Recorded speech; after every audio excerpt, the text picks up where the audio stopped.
British forces in Kabul. It's relatively quiet duty these days. The city is finally at peace after decades of fighting and the more recent threat of Allied bombs. But no one doubts the international peacekeeping forces needed to maintain a delicate calm after years of unrest. Although the sound of helicopters flying overhead has replaced that of anti-aircraft fire, the soldiers on the ground have other worries. Decades of war, poverty and neglect have left dangerous health conditions. Being stationed in Kabul, a city in decrepit condition, presents its own challenges to the international peacekeepers. Wherever we go in operations, the worry of foodborne illness is also a problem, which is why we have very well-trained chefs, and we tend to eat only approved foods. We advise our troops not to go downtown and eat the local meat and drink the local water because of the problems that are associated with those. The sights and smells of the food stalls in downtown Kabul are often enough to kill the appetite. But some locals think nothing of catching a quick bite despite the unsanitary conditions. It's a perfect breeding ground for all sorts of disease. These potato peelings are a feast for parasite-carrying sandflies. The bugs fly a metre off the ground, posing a particular problem for children. Leishmaniasis is a sort of disfiguring skin disease which is spread by a very small insect called a sandfly. These sandflies breed in decaying organic matter, so they're found in refuse tips, rubbish dumps, all over the place. And you'll see, as you go around Kabul, an awful lot of the children with disfiguring scars on their faces and on their arms. And this is a result of being bitten by an infected sandfly, which produces the leishmaniasis. And if it's not treated, it can cause some nasty scarring. The affected children are everywhere. Leishmaniasis is not a problem in most of the world where children have enough vitamins and nourishment to naturally combat the parasite. But in Afghanistan, where food, clean water and medicines are in short supply, the condition is prevalent. It began as a little pimple about 18 months ago. We went to the hospital and got medication, but it would grow every day and then it got infected. The medication never worked. I'm going back and forth to the hospital. I've got one foot in the hospital and one in my house. We have 4 other children. It's very difficult.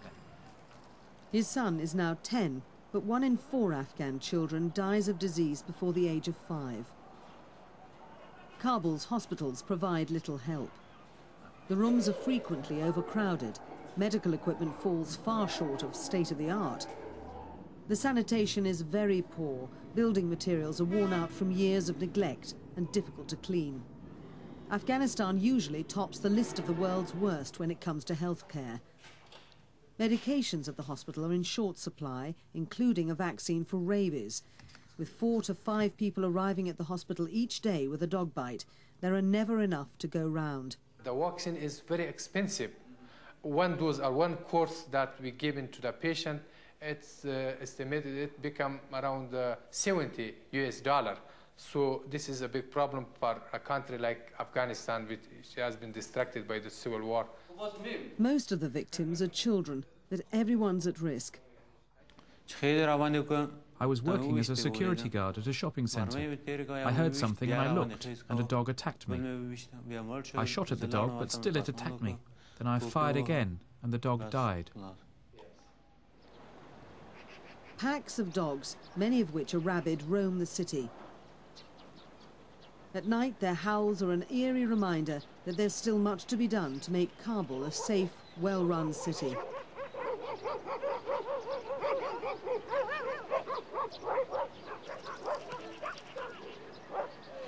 A program to cull the dogs began 2 months ago with the help of international funding. Foreign donations have also brought much-needed clean water. Nearly $2 billion of international aid has been pledged to rebuild the country. While water treatment plants damaged by bombing and neglect are being repaired, tankers are a welcome sight. The lack of basic services poses a serious health danger to the country and the growing number of refugees coming home. The international peacekeepers found Afghanistan had no blood bank. There's been such a movement of population, and that always leads to people having other things to think about rather than to give blood. And I think if you've been at war for a long time, you're looking after yourself, your family, rather than thinking about helping others as you might normally do. So there is a shortage. To add to the problem, doctors have found some tainted blood being introduced into the country. With thousands of refugees returning each week, it's no surprise. There is some early indicators to suggest that there are more cases of HIV being found in tested blood over the last few months, which is a disturbing trend, and I think the international community really has to look at providing safe blood for the Afghanistan people. A top priority for the international peacekeepers was to get a blood drive going. First to give donations were British soldiers stationed in Kabul. The soldiers are part of the International Security Assistance Force. The ISAF was set up by the UN Security Council in December and will eventually number 5,000 troops. The British are commanding the peacekeepers from 18 nations until at least June, when Turkey will take command. It was a learning experience for all. Many of the soldiers are regular donors, but they're not trained medics. Many had never taken blood from others before. Is that the right angle, is it? Just listen to it when she says it.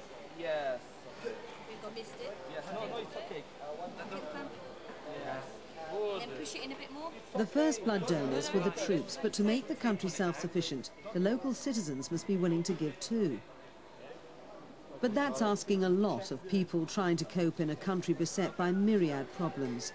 Life expectancy is 46 years. The first Afghan to give blood was Jawed, who works as an English translator for the British troops. The international peacekeepers have brought their extensive experience plus thousands of testing kits to ensure that only safe blood is deposited in Afghanistan's burgeoning blood bank. Eventually, it's hoped the blood collection programme will be fuelled from the population of Kabul, but according to Jawed, it'll require a radical change in thinking. A lot of our people, they're uneducated. They feel if we give blood, they will be very weak, they will be sick. It's a reason, yeah, but I think it's wrong. To entice local donors, the British are awarding certificates for giving blood. If the war-wounded capital is to become a viable city, the international community must make good their pledges to fund repairs and provide basic services. Security is essential, but the ultimate goal must be industry and jobs for people to make their own way.